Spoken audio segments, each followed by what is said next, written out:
खत्ते में बम चल रहे हैं, ईरान मार रहा है अमरीकी अड्डों पे, अमेरिकन और इसराइली मार रहे हैं ईरान के अंदर, ईरान वापस ड्रोन और मिसाइल मार रहा है इसराइल में, और पाकिस्तान की हुकूमत ने पाकिस्तानियों पे बम मार दिया। इतना बड़ा मिसाइल मारा है पाकिस्तानियों पे कि पाकिस्तान की तारीख में आज तक किसी ने इतना बड़ा जुल्म पाकिस्तानियों पे नहीं किया। ये जनाब शहबाज शरीफ की हुकूमत है जो अवाम के वोटों से तो आए नहीं, तो अवाम की इनको फिक्र भी नहीं है। इन्हें पता है कि आसिम मुनीर साहब इन्हें पकड़ के लाए इक़्तिदार में और जाली फार्म 47 पे इनको लाकर बैठा दिया। डील ये है कि इन्होंने आसिम मुनीर साहब से इक़्तिदार लिया और बदले में आसिम मुनीर साहब ने इनसे इक़्तिदार लिया, यानी उन्होंने लाकर इनको हुकूमत में बैठाया, इन्होंने उनको एक्सटेंशन दी और साथ में उनको इस्तिस्ना भी दे दिया, फील्ड मार्शल भी बना दिया, और अब ये मिलकर अवाम की खाल उतार रहे हैं। यानी गैर जरूरी तौर पर इन्होंने पागलपन की हद तक पेट्रोलियम मसनूआत की पाकिस्तान में कीमतें बढ़ा दी हैं। जंग लगी है खित्ते में और अभी सिर्फ चंद दिन हुए हैं, अब नए हुरमस बंद हुई है, वहां से जहाज नहीं आ रहे। हुकूमत ने दावा किया था कि इनके पास बहुत सारा तेल पड़ा हुआ है, लेकिन इन्होंने जो कीमतें बढ़ा दी हैं वो इस लेवल तक बढ़ा दी कि हुकूमत के अपने हमायती, इनके अपने टाउट्स, इनके अपने दरबारी वो सर पकड़ के बैठ गए, वो ट्वीटें कर करके कह रहे हैं कि यार ये क्या तबाही फेर दी।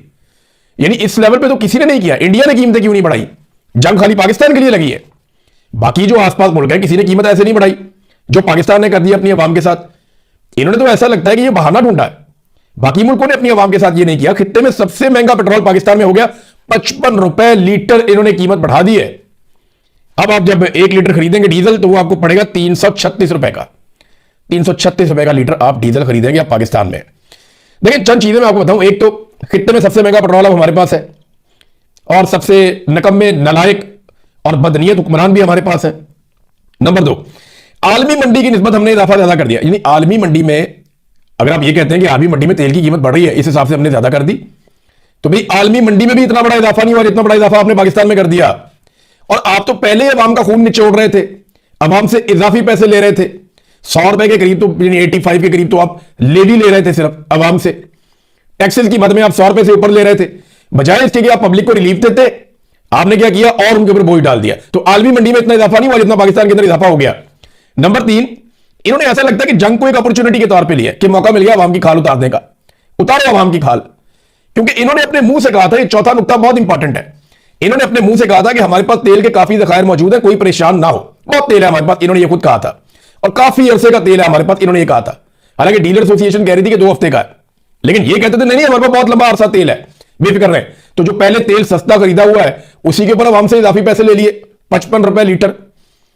यानी ये तो अवाम को चूना लगाने वाली बात है ना, ये चूना लगा रहे हैं। मैं एक हकीकत आपके सामने रखता हूं कि इमरान खान साहब के दौर में इंटरनेशनल मार्केट में तेल की कीमत आज से भी ज्यादा थी। यानी आज $90 के आसपास, मैं भी चेक कर रहा था, सामने मेरे सिस्टम खुला हुआ है, इसके ऊपर मैं देख रहा हूं इंटरनेशनल मार्केट में इस वक्त जो ऑयल प्राइस है ये $90 के आसपास बता रहा है जब मैं ये देख रहा हूं। तो अब मुझे आप ये बताएं कि $90 अभी है, इमरान खान के दौर में $117 फी बैरल था। अभी भी जो इमरान खान साहब के दौर के अंदर पेट्रोल की आलमी कीमत थी उससे बहुत कम है। अभी भी उस कीमत के ऊपर इमरान खान 150 रुपए का डीजल पेट्रोल बेचता था, तो ये सारे जो है ना तत्ते तवे पे बैठ जाते थे, छलांगे मारते थे कि नहीं जी बहुत महंगा हो गया। और आज इमरान खान के दौर से आलमी मंडी में तेल बहुत सस्ता है और ये बेच रहे हैं इमरान खान से डबल से भी ज्यादा कीमत के ऊपर। यानी 300 का भी नहीं बेच रहे हैं, 150 वाला, 336 रुपए का डीजल बेच रहे हैं। ये इन्होंने पाकिस्तान के साथ किया है और झूठ बोलते हैं कि इमरान खान के दौर में इतनी कीमत बढ़ी थी। 120 रुपए का लीटर उसको मिला था क्योंकि निगरान हुकूमत भी बढ़ा गई थी, तो 120 रुपए से 150 रुपए तक इमरान खान साहब ने पहुंचाया था, हौली हौली करके, कभी कम होता था कभी ज्यादा होता, तो 150 तक पहुंचा था। इन्होंने 150 से उठा के पेट्रोल को 336 तक ले गए। अब आगे किसान को मार पड़ेगी, उसकी गंदम लगी हुई है, उसकी फसलें लगी हुई है, उसको डीजल चाहिए होता है, 100 काम उसने करने हैं किसान ने, फसल पक के तैयार होनी है, और उसके बाद तरसील का मामला, ये हर चीज महंगी हो जाएगी पाकिस्तान में जिस किस्म का इन्होंने ये हरकत की। ये तो कहते थे मोटरसाइकिल वालों को मुफ्त पेट्रोल दिया करेंगे हम।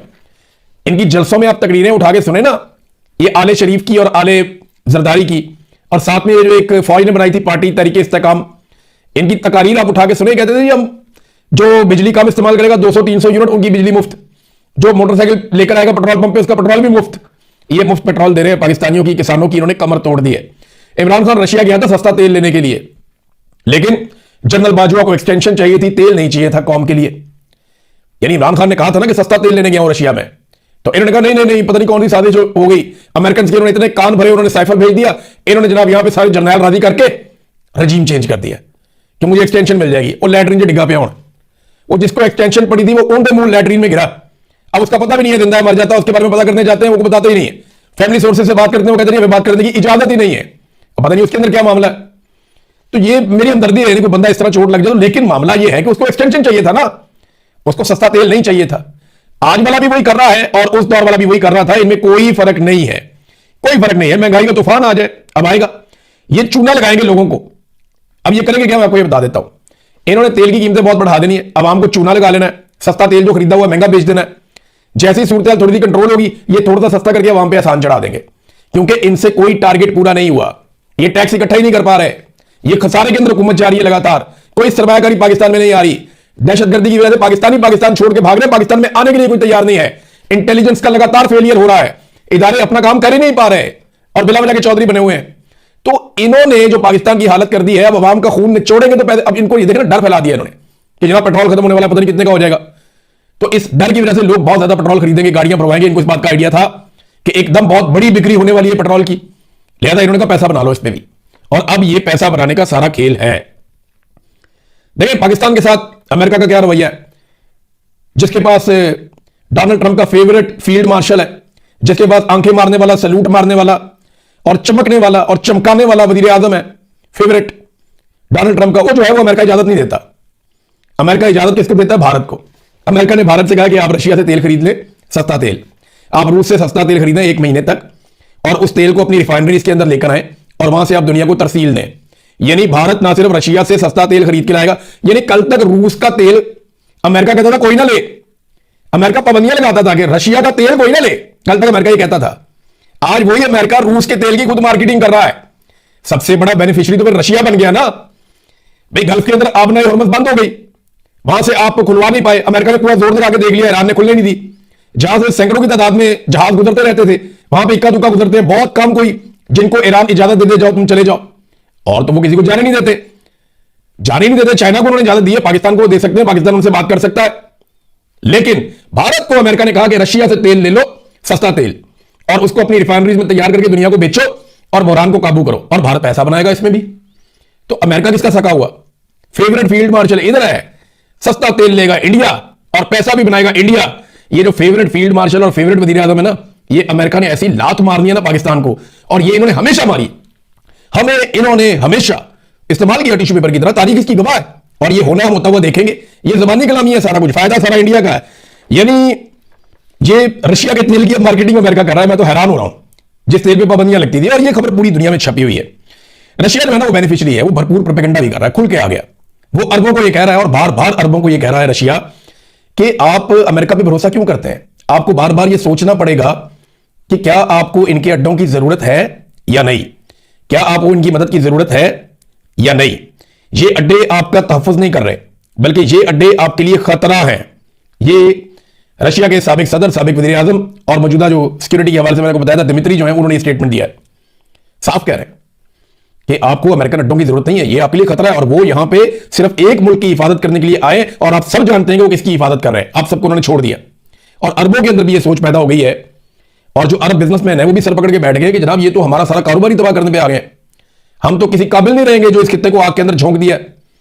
लिहाजा वो डर गए कि हमारी सिक्योरिटी जिन्होंने करनी थी वो हमारा मुल्क छोड़ छोड़ के भाग रहे। अभी तक 18,000 अमेरिकन यहां से निकलकर चले गए, बाकी लगातार निकलने की कोशिश कर रहे हैं। लेकिन हैरानकुन तौर पर अमेरिका बार बार पाकिस्तान के अंदर वार्निंग जारी कर रहा है, अमेरिकन को एडवाइजरी जारी कर रहा है अमेरिकन को। वो क्यों कर रहा है? क्या पाकिस्तान में कुछ होने जा रहा है, या अमेरिका का पाकिस्तान के हवाले से भी कोई प्लान है? मैं कुछ कह नहीं सकता अभी, लेकिन अमेरिका अगर वार्निंग जारी कर रहा है बार बार पाकिस्तान में, तो इसके पीछे कुछ ना कुछ तो जरूर है।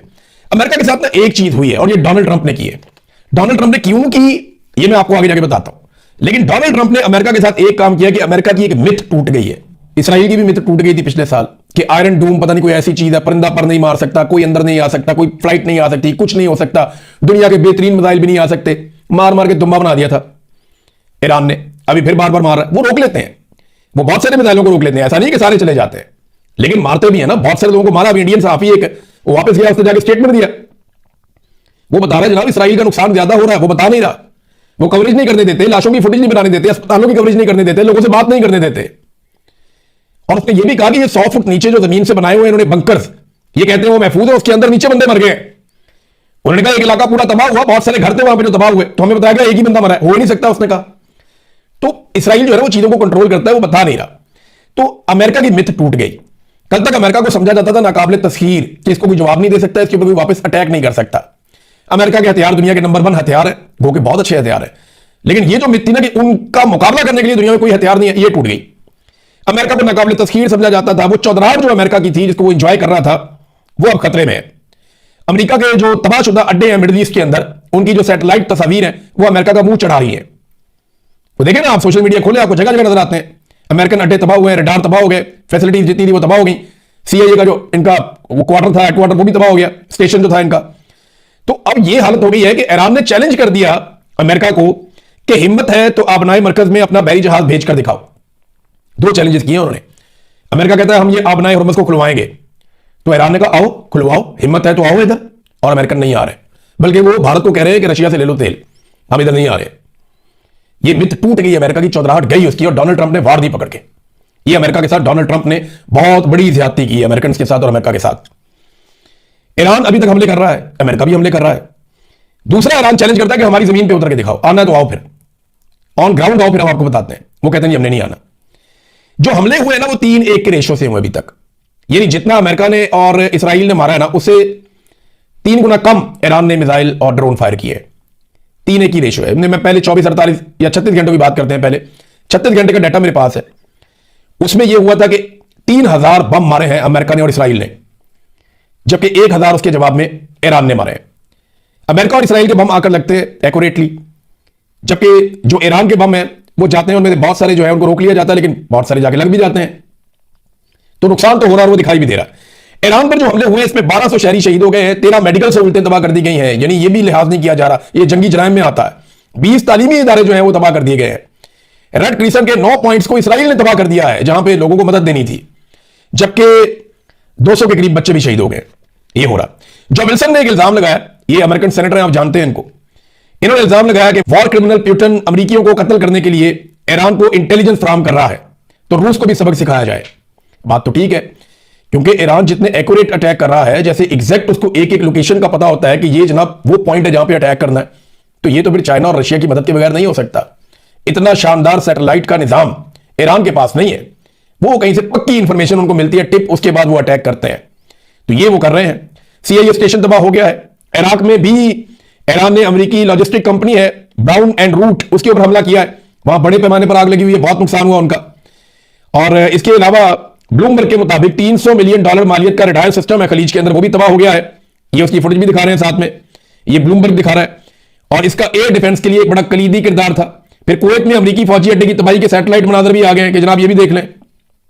फिर बगदाद इंटरनेशनल एयरपोर्ट के करीब अमेरिकी बेस है विक्टोरिया, उसके ऊपर हमला किया, वहां पे भी आग लगी हुई है, ये मनाजर भी आ गए हैं। और यूएई में पैट्रियट डिफेंस सिस्टम को निशाना बनाने का एक बहुत बड़ा दावा सामने आया।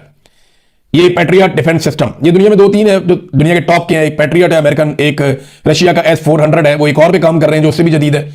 चाइना का एक है बहुत लेटेस्ट, वो आने वाला है, उसके ऊपर भी वो काम कर रहे हैं। दुनिया का बेहतरीन यही सिस्टम है। वो कहते हैं यूएई के अंदर जो है ना वो पैट्रियट का एयर डिफेंस सिस्टम, उसको निशाना बनाने का दावा किया। कुछ वीडियोस और तस्वीर भी इसमें सामने आ रही हैं। अब ट्रंप ने ये अमेरिका के साथ क्यों करवा दिया? अमेरिका के साथ तो ये बहुत घिनौनी हरकत हो गई ना, चौधराहट ही गई। यानी ये मिथ बनी हुई थी ना, इसको नहीं घुमा सकता, इसको ना नहीं कर सकता कोई, इस पर अटैक नहीं किया जा सकता, भाई इस तक मिसाइल पहुंचते ही नहीं है, वो सारी टूट गई। भाई इसके अड्डे नहीं तबाह हो सकते, भाई इसके बहरी जहाज जो है ना वो नाकाबिले तस्खीर है, वो जहां चले जाए ये हो जाता है। डोनाल्ड ट्रंप ने ट्वीट किया हमारा जा रहा है अब्राहम लिंकन, वो ये कर देगा वो कर देगा, वो नस गया पीछे दूर, वो रेंज से बाहर निकल जाता है कि हमने नहीं आना यहां पे। अब ईरान कह रहा है आओ ना यहां पे खुशबू लगा के इसमें आबनाए हुर्मुज़ में, वो नहीं आ रहे, उधर नहीं आ रहे। हो सकता है फ्यूचर में आए ईरान को बहुत बुरी तरह तबाह करने के बाद, लेकिन फिलहाल सूरत ये कि अमेरिका की मिथ टूटी है। जो ईरान से इतनी मार खा रहा है, अगर खुदा ना खास्ता कल को चाइना के साथ लड़ पड़ता है या रशिया के साथ लड़ पड़ता है तो क्या होगा इसके साथ? यह है सोचने वाली बात, अमेरिका के लिए भी, अमेरिकन के लिए भी। अब सालसी की कोशिशें हो रही है किसी तरह जो है वो अमन कायम किया जाए। इसमें जो लोग अभी तक इंपॉर्टेंट रोल प्ले कर रहे हैं मैं आपको बता देता हूं। एक तो इसमें चाइना का बड़ा इंपॉर्टेंट रोल है, उन्होंने सारे मुल्कों से रब्ता किया है, ईरान से भी रब्ता किया है, और इसमें रूस का भी किरदार है।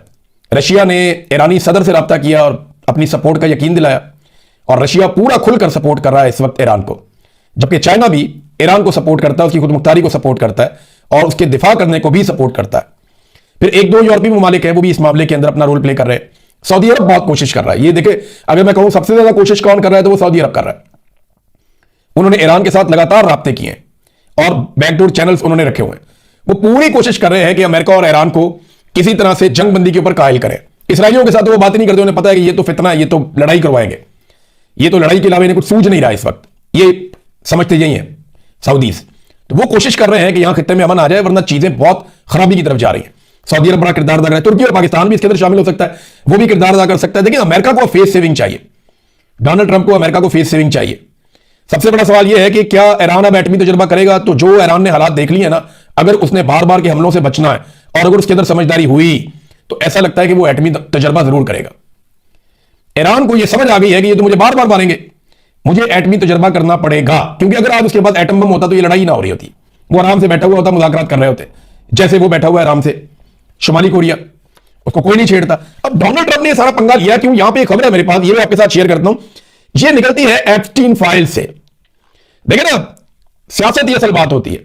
पाकिस्तान में जो पाकिस्तान के हुक्मरान कर रहे हैं, जो आसिम मुनीर साहब, शहबाज शरीफ साहब कर रहे हैं, ये अपनी पॉलिटिक्स के लिए कर रहे हैं ना, पाकिस्तान की आवाम को, पाकिस्तान के अमनो अमान को, पाकिस्तान की मईशत को, पाकिस्तान की इमेज को, हर चीज को इन्होंने दांव पे लगा दिया कि हम बच जाएं किसी तरह। इसी तरह डोनाल्ड ट्रंप ने भी अमेरिका को दांव पे लगा दिया।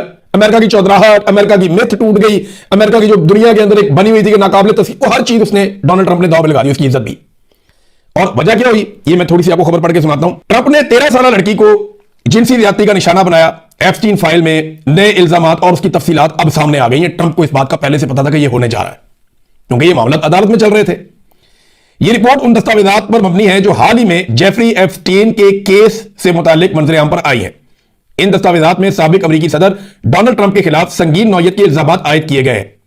इल्जामात की नौयत यह है कि 1994 में डोनाल्ड ट्रंप ने, मैं यहां पे थोड़ा सा सेंसर कर दूंगा, हमारी खवातीन और घर में बच्चे भी देखते हैं बाद वीलॉग, तो मैं सिर्फ इतना आपको बताऊंगा। ये इल्जामात एक खातून ने लगाए और उन्होंने कहा कि जब मैं छोटी थी 13 साल की, तो डोनाल्ड ट्रंप ने ज्यादती की थी। और ये दस्तावेजात इसके अंदर मौजूद है और बहुत सारी चीजें, इसकी जो तफसीलात हैं उनके अंदर मैं बिल्कुल नहीं जाता, जाना भी नहीं चाहिए, क्योंकि लोग सुनते हैं, आप समझ गए होंगे। मैंने एप्स्टीन फाइल पे इसीलिए वो, ये बहुत ही गंद है, बहुत ही गंद है, लेकिन दुनिया में है। मेरी तमाम माँ बाप से गुजारिश है कि अपने बच्चों को हमेशा महफूज रखें।